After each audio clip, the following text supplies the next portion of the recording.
In this episode of the Military Mindset for Business show, I'm talking with Claire Harris and Ron Kovalcik, the great founders of Human Quotient. Now, Ron was a long-time Navy officer and met Claire during his time in the Navy. So we unpacked service life, life as a partner, but more importantly, how they created an amazing business which puts social good and their people at the forefront. So great episode. Love speaking with Claire and Ron. Here we go.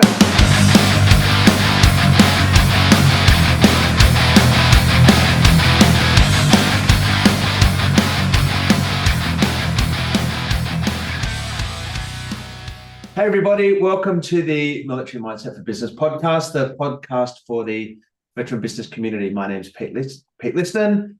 Yes, I can pronounce my own name. I'm really passionate about veteran enterprise and veteran entrepreneurship. And one of the big things we deliberately did when we named the veteran business community, was to really focus on that C word community. And today I'm talking with Claire Harris and Ron Kovalcik. G'day, guys. How you going? Hey, Good. Good, thanks. Yeah. Now, you guys are up in the Sunshine Coast, beautiful Noosa. I just met talking before about the joys of escaping a Canberra winter. What's life like up on the Sunshine Coast now? Sunny for the most part, although we did have a period of rain, so we sort of renamed it temporarily the Soggy Coast, but we're back on track now. So I love it. Well, the reason I was talking about community before is I met Claire first, particularly from her role and the work you were doing with defence partners and spouses. And it really was an eye-opener for me to be talking about community, and it's not just a veteran world, but there is, a massive other part of the space here. But you guys are a couple. You've been together for how long now? About 14 years. Get some time up. Let's go back, and if I can ask Ron, where did you grow up, mate, and what made you want to join the Navy?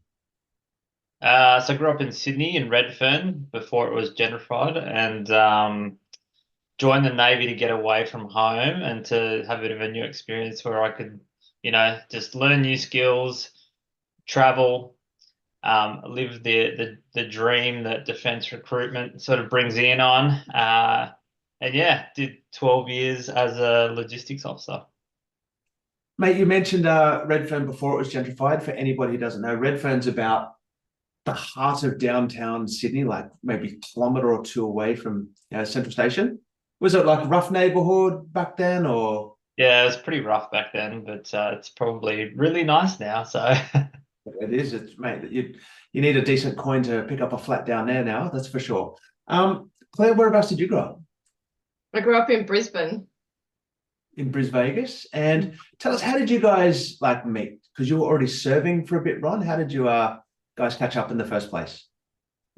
yeah, so I was I'd been in for about 18 months, and I had been in Canberra, and an army friend of mine, we decided that we would try beginner salsa dancing to meet people, and there's the result. Meet the ladies. Yeah. Mate, how good is your salsa? Oh, it's definitely better than hers. Oh, really? Ron actually did ballroom dancing when he was a little kid. Oh, So, really? Yeah, so he's got some moves. I tell you, I went. Sorry, not up you. Not any more moves. It's, hip injuries, this and that. It's more stationary these days. Man, I went to Cuba for our honeymoon, and we went and saw some salsa dancing over there, and seeing the guys move their hips, man, there's no wonder you can dislocate a hip. I don't have any of those skills, mate. So, Claire, what was it like, catching up with a Navy boy? Because for me, again, I'm really naive to Navy, and excuse me to all of the the sea loving folk out there, but ships go to sea. When you meet this guy, is the expectation of the time apart really early on part of the reality of the relationship?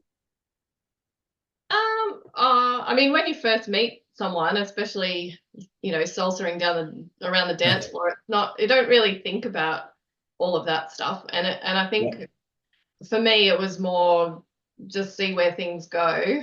I was always pretty independent person. I'd traveled quite a bit by myself in Europe, and I've been through parts of Asia and other things. So yeah, I was never someone that really needed like a man around all the time, if that made sense. I was kind of happy, you know, like I was happy if he went and did that. You know, I was working full time. I had a career. I'd bought a house already. So it was not something that I thought about specifically. Oh, how will your career and what you choose to do at work, like how's that going to affect our lifestyle together? Because what were you doing at this time, career-wise? So I was working in a science organization, working in communication and marketing, but I have a science background as well. So yes, I was working for the government full time. I love it. And Ron, what are you doing in the Navy? What's your job? Logging officer, but what does that mean, you know, for an AJ like me on a ship? Which ship, first of all? So I did my 2 key sea postings on guided missile frigates, so FFGs, Darwin and Melbourne, which no longer exist. So definitely feel like one of those true veterans that can say, "Oh, well, that platform doesn't exist anymore, and I served on it." No, kidding. No, so yeah, look, a lot of the seagoing roles for a logistics person is making sure there's food on the table, the canteen stocked full of chips and red frogs, making sure no one's stolen any. You know, working with finance, making sure all the logistic requirements for the engineers are there, all the spare parts. So managing a team of sailors to ensure that the capability remains operational as long as it can, and then restocking in port. And then a lot of my shore-based work has been in essentially capability, so projects, bringing Navy ships in a service or Navy capabilities in a service, supporting them in sustainment. And I also did a couple of interesting roles. One as the lead log planner for Navy fleet, so I organised some of the key exercises that were multinational. And I think my highlight posting was probably being an instructor down in Cerberus in Victoria for a couple of years, where I got to pass on my experience and knowledge to the young folk coming through. So yeah, it was a pretty diverse career. I guess one of the things that you stay for in defence, I think, is that variety of role, or at least within my sort of stream, just learning different things every couple of years as opposed to doing the same thing, you know, for your whole life.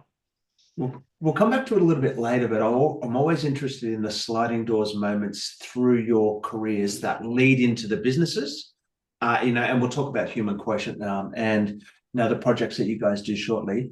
But okay, so in the Navy for roughly 14 years, I think you said, met Claire after probably 18 months too. When did you guys start, you know, moving in together and start bouncing around, you know, the posting shuffle? Well, so we met in Canberra, and then Ron got posted to Sydney, and I'd already been in Canberra for about, I think, 4 or 5 years, and so I was ready to have a change anyway. So then basically he got posted to Sydney, and so I decided that I'd move in with him. Well, he was happy with that. Wasn't just me saying I'm moving in with you. We discussed it, and so I was happy to take a change and move. And luckily, at the time I worked for CSIRO, and because they have offices in lots of different places, they were able to transfer my role to the Sydney office. So it was easy in that way. I could just move on to the next adventure. And I'd always liked Sydney when I'd visited there. So yeah, it just thought we'll give it a go. And that was probably like year 3 in the military, and we'd been together like 12 months. Yeah, not that long. So I went from Canberra straight to training and then sea, and then we moved in sort of together after I'd gotten back from a RIMPAC deployment, so to Hawaii, where, you know, we got Claire out there for a week and a bit and got to hang out, so that was pretty good. Yeah. Now, one of the dreams, not me the dream. Yeah, the cocktail reception on the deck of the ship, and this is in Hawaii, is it? Flew over to Hawaii. Oh, fantastic! Yeah, mate, that's you know, that of all the defense stories, that's a pretty posh one. Like, let's talk about like, did you say cocktail party on the ship? Like, is everybody in there pretty whites? Yeah, so in Hawaii during the rim packs, generally each nation has a go of running a official reception or cocktail party, and It's so not really cocktails though, was it? I don't think so. It's an official reception. yeah, Oh, no. and yeah, so you sort of get all in your formal gear, and it's funny, you sort of only invite the countries that you like sometimes, and it's like, oh well, who do we know? And each country sort of runs their own thing because you can't fit everyone on a ship, right? So you have to sort of pick and choose. But it was like really it was a really interesting time. Probably the some of the most fun that I've had in the Navy was during that sort of that period.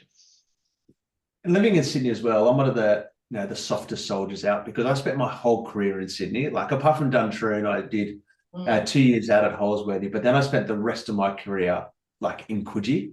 So ridiculous. Yeah. Between Randwick Barracks and Victoria Barracks, and I had a Marri quarter in the Marri Patch just behind Randwick Barracks. So for those listening, Coogee Beach is an absolutely spectacular beach from Sydney, and there was this little nest of Marri quarters about a kilometre from the beach, and they dragged me out of there by my fingernails, when I left. But where were you guys in the city? Wollstonecraft, like the Okay. yeah, it's a lovely spot just on the north part of the bridge. And my parents lived on the south part, so we wanted that bridge to keep that great divide back then, when you're young and you don't want to hang out with your family. So And it's one of the things, like is the Navy has the most spectacular bases, whether it be, out at Watson's. You guys know how to, you guys know how to pick a spots. None of this sort of puckapunyal, in the middle of the bush kind of stuff. well, helps when you have to be near water. Yeah, that's it. It's pretty simple. Deployment in the Navy, you did a couple. Do you want to share some of your experience about going away and a couple of the jobs that you did? Yeah, so I think the first deployment I did in Darwin was we did RIMPAC, went to a few places like Tonga, Samoa, Guam, and then on the way back we did Operation Resolute, which is, turning back the boat people, which is pretty eye-opening and confronting, to some degree when you see the physical and mental states that other people are in and they're trying to, escape some of the challenges that they have in their own country. And then, you've got to process them and then send them back. One of the other big deployments I did in Melbourne for my second sea job was Op Resolute. And so that was, I was one of the boarding officers. So I had like a few roles in addition of being the logistics officer as like the boarding party officer, the helicopter control officer, and they just keep throwing ancillary duties at you until you say you can't do any more. And again, that was really eye-opening and confronting. We did a lot of like anti-drug, anti-piracy, found cases of weapons, and it was a really sort of intense period. I wasn't on the deployment for the entire time because I got injured and then medically returned to Australia. But a lot of the work was in the preparation and all of that as opposed to the deployment itself. So those are probably the two key like operations, so to speak. Yeah, I always find it a bit ironic. In our national anthem, we sing, "For those that come across the seas with boundless plains to share," unless you actually come across the seas, and then we'll turn you back and push you back the other way. But can you share how many weeks or months were you out there doing this job, like cutting laps across the northern border? So the operations themselves weren't too long. So when I was in Darwin, the entire deployment was probably about 9 months, and the operational part at the end was probably only just over a month of intense activity before someone else took us over. And then Op Manitou was our sort of sole focus. So we were meant to be out there, out like the ship was out there, but I wasn't there the entire time for about 6 months. I was there for a couple of months. Yeah, so there was a lot of activity, and that was its sole focus when we did it in Melbourne. So I think from an army perspective, taking a lot of the weight during that period in Afghanistan, and obviously the associated trauma with active warfare and that, but just shouting out to the Navy brethren at the same time. Some of them went through some absolutely horrific stuff with boat people, and boat people, ships capsizing and things like that. I don't know if that was on any of your trips or not, but truly, terrible exposure to some of the. Look, I really don't know what to think about it, to be honest, because as you said, the desperation of these people wanting to come across. And if I was them and I had a chance to probably sneak into Australia, I'd probably want to give my kids a better life as well. What was it on the ship at that time with the sort of moral? You've got a job to do, but it's a tough gig.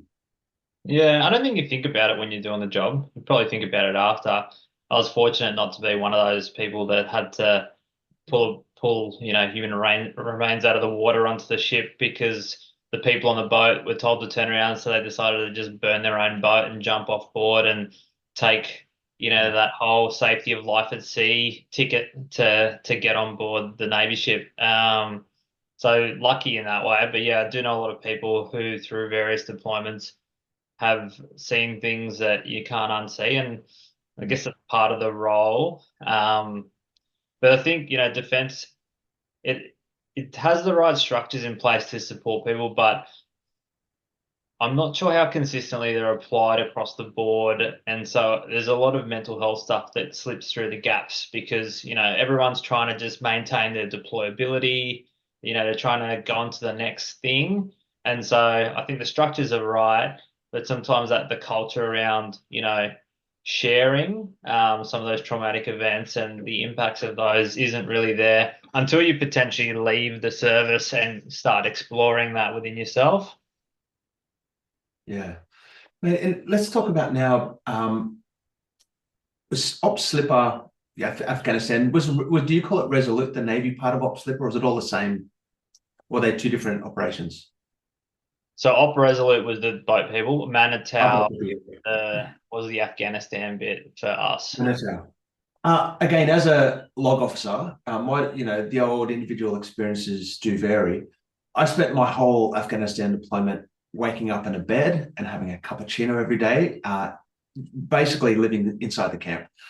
But your experience of being a boarding officer, what were some of the potential risks there? Like, are these pirates, or what was what were you boarding and why? Yeah, so one of the boats that we boarded was thought to have drugs on board, and so we were getting the crew to the back of the boat and put them all in one area. And there was a point in time I remember where a bunch of the people wanted to sort of confront us, and so we all had sort of hands-on weapons ready to go.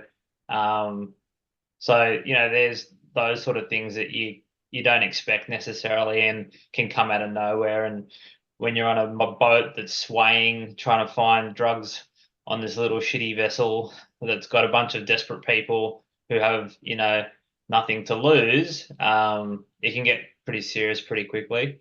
So it's definitely something that can be quite confronting. And how describe these shitty little vessels? How big or small are we? Oh, look, I don't know. It's probably like I don't know what to compare it to. They're just sort of these,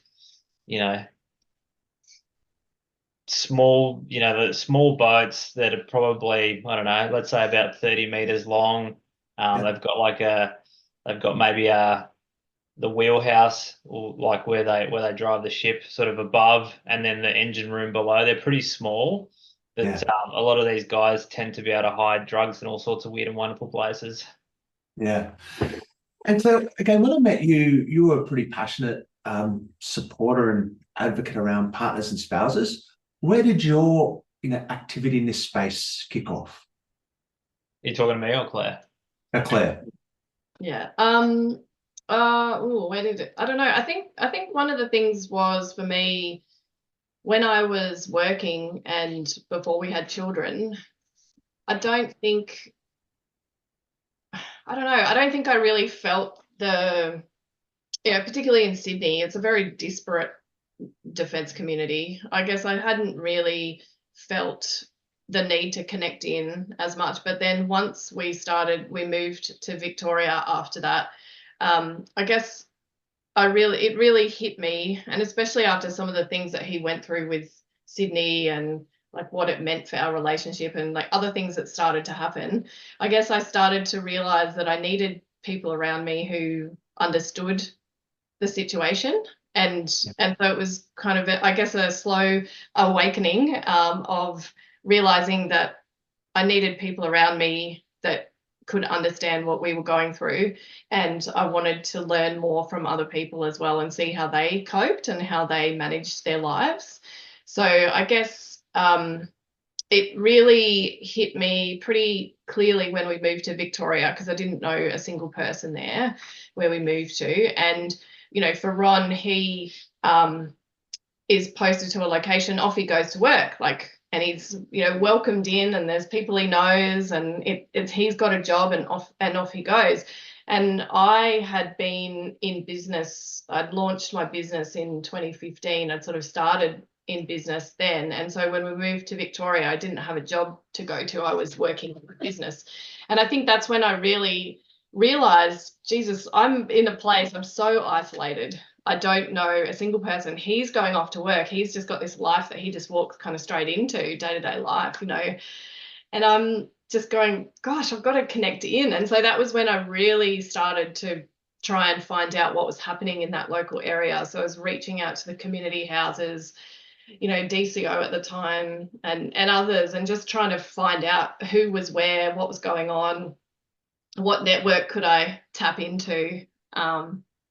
And I guess that's over time, I've just met more and more partners who are doing incredible things, and also feeling isolated and you know, feeling like they want more support and they need to be understood, they need to be listened to, because their life can be pretty challenging. Like, there's significant barriers to their, you know, their thriving and everything else. And so I guess over time, I probably just heard more and more stories, met more and more people, saw the challenges, saw the opportunities, and I was never someone to not step forward and ask questions. So I started talking. I mean, even in Canberra, actually, before we left, I was pretty well connected in. Yeah, it's funny. It's different because I guess, yeah, I think it's different times. It's like different needs come up at different times in your life, and then yeah, I don't know if that ends really. Yeah, it does. Well, it is a massive thing, and as you know, I personally believe that there's a massive untapped, you know, productivity perspective in defence partners and spouses. You know, someone like yourself, you know, intelligent, sophisticated career woman before you joined this relationship, and now you're, I don't know, sacrificing the right word, or giving up some of your own pathway to be part of the team, part of the capability from, you know, looking after the home front, but particularly as you move around and trade off your own career objectives for your contribution to service as well. I think it's really important. Yeah, I mean, I guess I never really thought, oh, I'm making a sacrifice. And I think on the home front piece as well, like when Ron and I discussed having children, I was very, you know, adamant that I was not the stay-at-home mum type. Like, that is just not, it wasn't something that I wanted to just become a mum and stay at home the whole time. And then he would have to, you know, be involved and hands-on and all that. And he actually wanted to be like that. So we've always been very 50-50 as much as possible. I think some of the challenges have been that when we had our first child in Victoria and he went on to parental leave, at the time, Defence only offered 2 weeks. And they've changed that policy now to be slightly more contemporary, but it's definitely not anywhere near best practice. And I think that was a really tough time for us when we became new parents. We were both struggling a lot. And so there's things like that where you sort of realise Defence is a very unique employer, and it demands certain things of its employees that are unlike any other workplace.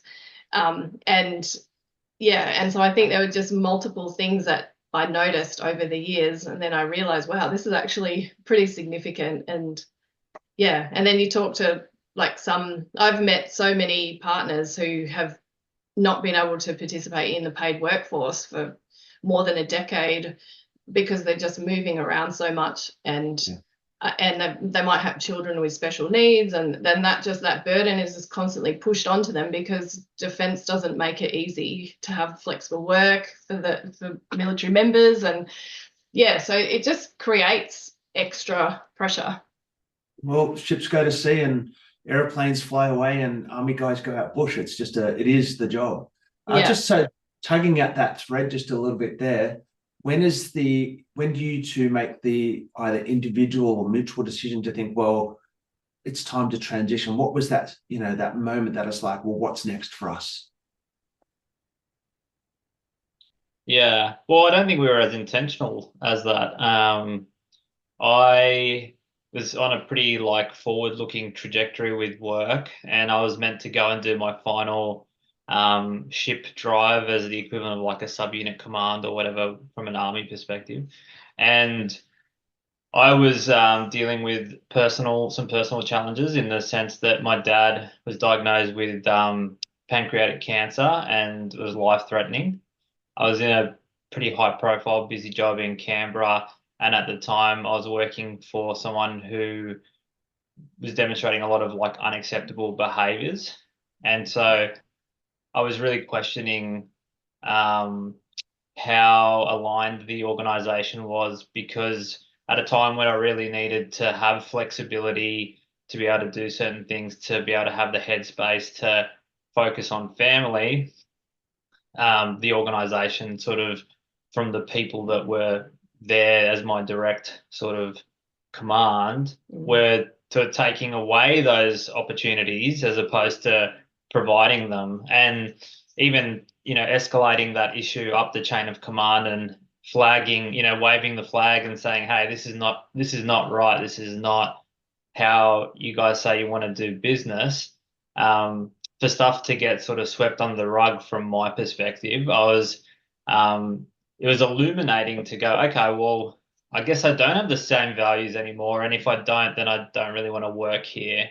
And so actually, like, we were on a trajectory of staying in for the long term and managing it however we needed to manage it. But it was that realization that the culture that I was living in my micro sort of area didn't live up to the defense values, that I decided that I couldn't trust the organization anymore to not just take, but also give back. And I think that's that balance that we sort of believe exists when you're in the military. Oh yeah, you get R&R, or you get, I will support you and we'll give you the good posting after you do the hard posting. But it never happened for me. Like, we even had an example where after Victoria, we were meant to go on to a bit more of a lifestyle posting in Cairns, and at the last minute, I got summoned to Canberra instead. And that I didn't have a choice in that. I love that. That term "summoned" is quite poignant. Yeah. Do it. Summoned. Come here. And that's the kind of the lack of control that you have in these things. Yeah, so that was the culminating point to go, okay, well, need to go and look for something else. I no longer belong here. And, we also as a family had like balancing a lot of stuff. Like, I did a COVID deployment where I was away for like over a month and coming back on weekends. And, we had a young toddler, and yeah, like Claire was really, doing most of, if not all of, the management of that. And it's overwhelming when, you got all those challenges and no support. So it's just, I think a whole bunch of stuff came together to go, this doesn't work for us anymore. And so, yeah, I guess that turned into a natural point of making a decision, which I think takes a lot of courage to do for everybody, because when you join, and the way that you're indoctrinated and conditioned, you really are sort of made to feel like you have to stay for your life. Otherwise, there's some shame in leaving, or you're doing the wrong thing. So, I take my hat off to everyone that's transitioned and made that choice to actually be intentional with their lives and not just let the passive choice of staying in defense rule who they are. I think it takes a big person to do that. So let's talk about human quotient. Did you guys leave into business, or did you go out and work somewhere else and then start the business? Well, first of all, tell us about Human Quotient and what it is. Do you want to go? Or? Oh, I'll give a summary. I guess, yeah, like leading into Ron transitioning out, I'd already been working in business for about 8 years, and I'd launched 2 businesses, plus I'd started the co-work, co-play programs as their own initiative in that time. And then we also had a family business that was operating at the time. So I guess Ron had been around those opportunities, so he was aware of it. But basically, he sort of left and went into defense industry role with another company. And then I guess we were sort of talking about, well, now that we have this opportunity, what could we create together, and what could we do where we're using Ron's interests and his skills and his network, and we're using my network and skills and interest, and we're sort of combining those together, and what is it that we really want to create. And so it was, I guess, an evolution of I think it probably took us about 6 months to come up with the idea of building a new company, Human Quotient Group, and it's actually a social enterprise as well. So we built it from the ground up to provide services and trade and operate like any other company, but we also, everything we do is driven by the social purpose behind the business as well. And so that purpose is basically to boost wellbeing, employment and education outcomes for the veteran community and women who are facing workforce participation barriers as well. So that's what the company does. As far as like what our team actually do, we have people working in professional services around integrated logistics support, project management, engineering, training, and then we also have our program design and delivery, and so that's face-to-face programs and online programs as well. And that pretty much a good summary. And I think thank you. You're welcome. I think the big part about our company is that we're very orientated to the individual. So yeah. I guess in both of our lived experience, we've found that you either join a company and you think it's going to be a certain way, and you end up just doing work for people and they don't really give a shit about you. And so for us, it's really been taking active steps and taking it to the next level of how can we, both from a policy and benefits perspective and an individual human connection perspective, have an awesome community of people that are thriving and happy and actually want to be here. And so our whole focus is about the human piece. So it took us a while to hone down what that could sound like as a business name. But we really, like, that was always in the forefront of our minds. How can we really target and tailor our company to support the individual? And, the way that we do that in our business in some ways is that, the majority of the income that we get from people being on defence work goes back to the employees. And it's done in a very transparent, deliberate process. And they're all treated the same, not as in equally, but equitably. So they're all under the same structures. There's no hidden terms and conditions, hidden negotiations. Everyone's on the same agreement. We're all called the same thing. There's no hierarchy. We all talk to each other.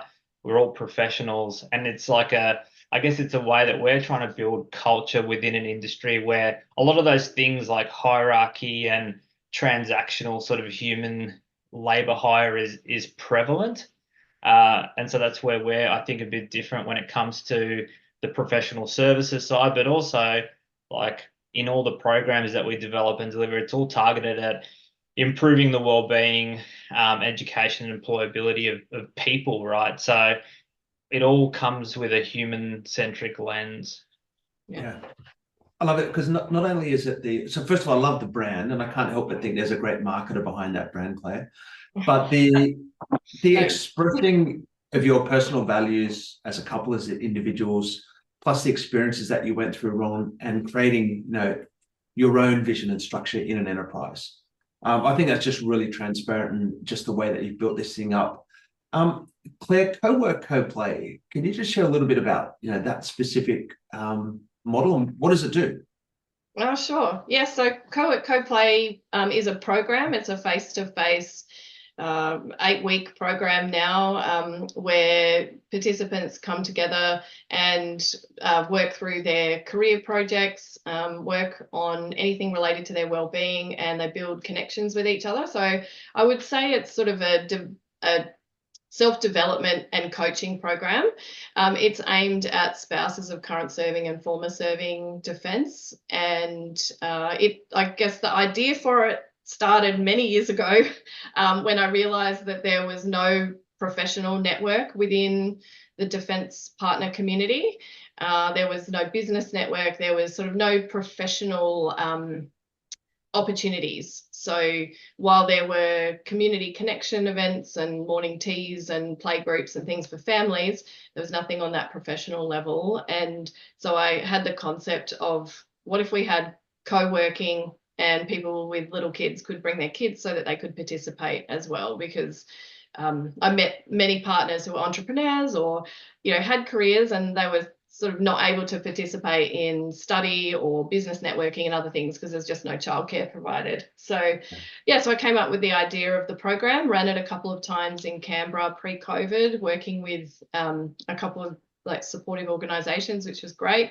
And then COVID hit, so all of that got shut down. And then one of the participants who actually did the program in Canberra got posted to Adelaide, and she happened to be talking to someone from Veterans SA, and talked about this program and how incredible it was for her to be able to pursue, her employment and getting a job and all these things. And then Veterans SA, someone reached out to me from Veterans SA and said, "Oh, we're looking for some stuff that's going to help families and be really targeted towards the partners. Would you be interested in exploring that in Adelaide?" And so that was, so that's kind of been the start of it turning into now a really solid program. And so it just basically came from an idea and seeing that there was a gap and going, well, how about I just step in and try and create something and see if anyone wants this, right? And so it just kind of built from there. Well, it's the essence of every great business, is just what's the problem, solve it. Yeah. Ron, coming back to what you were saying before about transparency and labour hire. Now, this is really important. In one of our companies called offshoretalent.com, that's about having a cost-effective offshore talent working in Australia. But we found that there were so many companies over there that would charge you whatever it is, hide what the rate is, to the local team member. And what's the local team member getting, like 20%, 30%, 40%. So I just think it's having this transparency is so important from just, as you said, from a human perspective, because, obviously there's a management cost and you guys have to run a business, but I think it just provides a more mature, respectful landscape in whatever you're doing. Everyone can just see what's happening, and it's fair. We'll use the word equitable, but it's just fair. Yeah, and that's what we've been targeting the whole time. And we've just released our profit share bonus scheme. So essentially what we're doing now as well is each 6 months we baseline our predicted profit for that period. And if someone's been with us for 12 months, they become eligible for a share of that, and we distribute that to the employees and to charity as well. So we've got a charity of choice, and everyone gets to bid on it. And as long as it's sort of attached to our social purpose and it's either like a veteran sort of charity or supports that women with barriers to participation, we put that on the table and everyone sort of chooses. And so for us, like it, unlike a lot of businesses that they start with good intentions and they become all about the profit, I feel like we're trying to keep finding ways where we can keep reinvesting the profit and not being orientated about the profit back into the people and the culture and innovation. Like we've got, we put 10% of profits aside so that we can invest in innovation. And at the moment this year, it's around building our learning management system. And so we've professionalized co-work, co-play through like a Moodle program where it's just got a more professional look and feel. And we're also developing and delivering courses that are online that are related, that'll be coming to places near you soon. Yeah, we're just in the process of launching a new online program, which is all about supporting people to find their purpose and take next steps into meaningful employment, pursue their, well-being, like boost their well-being and just have a better life. So we're sort of just in that phase of launching that.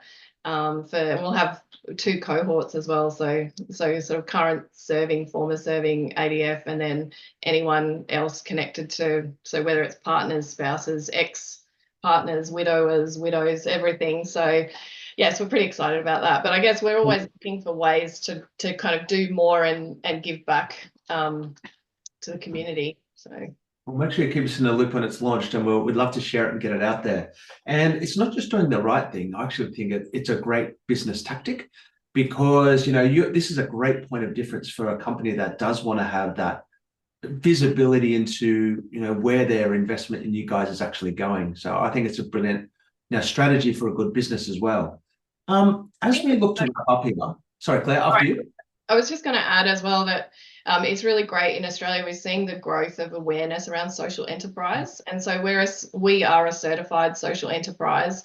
And there's also this sort of growing subsector of that, which is all about jobs. So it's like work integrated social enterprises. And the idea really is that through operating, you're employing your beneficiaries, so the people that you want to make a difference for, you're actually employing them in the business, and that is great for them, and it's also great for your business. And so like our business, we're now 100% veterans or current serving spouses. Yeah. And the co-work co-play model as well, like as we expand, we of course want national expansion, but as we expand, we're employing spouses to actually run those programs. So it's part of that whole ecosystem where we're sort of putting all the different pieces in place and trying to just engineer how we can give back and have a great workplace for people as well. This is one of the things I'm most passionate about, veteran enterprise and entrepreneurship about is, there's all these employment programs out there, but I'm a massive believer that supporting veteran enterprise is a combat multiplier or a leveraged effect on employment, because we have our own social conscience to go out and look after our own. And it's exactly what you guys are doing. Look, I know you guys are going to run off for a meeting shortly. So if I can just ask you for a final comment, a bit of advice or guidance for people who are either serving partners or spouses, people looking to transition, about business as a pathway. You guys are now up on the beautiful Sunshine Coast. What's your advice to people on what they should be considering if they want to go into business for themselves? Well, for me, I'd say it's harder than it looks, and perseverance is key. The second bit is find mentors that can support you in where you want to be. So understand where you want to be, and find people who have either lived that dream or can support you to find that pathway. And the third one is like sort of these memes I like, which is like, I'll adapt it. It's like, well, running a business is hard, but being an employee is hard. Just got to choose your hard. So it's like, if you actually choose and be intentional and you persevere and you find that support around you, you will succeed one way or another. It's just a matter of time. Love it. Claire? I would say business is something, it pulls out the mirror and sticks it right in front of your face and shows you what you're good at and what you really struggle with and where you doubt yourself. And so it's actually a great learning experience, because ultimately business is just about exchanging money for value. So if you can do or create anything of value and someone will pay you for that, then you can be in business. But it's all of the steps that go into that. And it can be really fun, but you'll also learn a lot about yourself. So I think that's a good thing. But as Ron says, I agree with him. You have to have perseverance, and it takes time. So there is no such thing as an overnight business success. It is many, for people where they say the headlines say it's overnight success, it really isn't. They've been chipping away or learning or, launching and failing for years before they get to that. And so there is a perseverance, but it's also really fun. So it's awesome to have conversations with people and go, oh, wow, you have that problem. I might be able to help you with that. Oh, do you want to know more? Yeah, let's do it. And let's explore. And, we've actually met awesome people. Like, we've got some really great partners that have come out of the woodwork to sponsor programs, co-work, co-play programs. And, you know, talking to other entrepreneurs, like, you know, the guys at APOD, the guys at WorkSec, some of the other organizations, small businesses, but they're passionate, and it's just so much fun to have these connections with people who just, you know, they want to like do good things, and they want to make money, and they want to, you know, support their staff. And yeah, so I would say business can be incredibly fun and interesting. Love it. Ron and Claire, thank you so much. My biggest takeaway from today, great people driving a great business. You know, I think that's the way to summarize you two. Humanquotient.com.au. We'll obviously put all the links and, Ron and Claire's LinkedIn into the show notes. For those of you who are partners or spouses of people either serving or veterans, or if you're in the military and you're thinking about getting out, you don't know which way to go, or maybe you're a veteran-owned business already. The whole point of the veteran business community is, just like Claire was talking about, is just a place to come together and talk shop with people who love to do business. People with a shared experience that understand, like, I don't know much about Navy, but I do know a little bit about the military experience. And I think that's the biggest thing that we want to be able to do, is just develop a place where people can come and learn and share and talk shop about business. Check out humanquotient.com.au. Ron and Claire, thank you so much for coming on today. Thanks, Pete. Thanks, Pete. And I just wanted to say thanks so much for supporting VCBC over the years, and it's such a great community with lots of diversity in there. So it's really awesome. Keep going. Well, it's getting there. We're getting there. We've had a few little, it's had a slow start, but the momentum is really building, and it's something that collectively we want to be proud of. Thanks, guys. Have a great day, and we'll talk to you soon. My name is Pete Liston. This is the Military Mindset for Business Show. Out.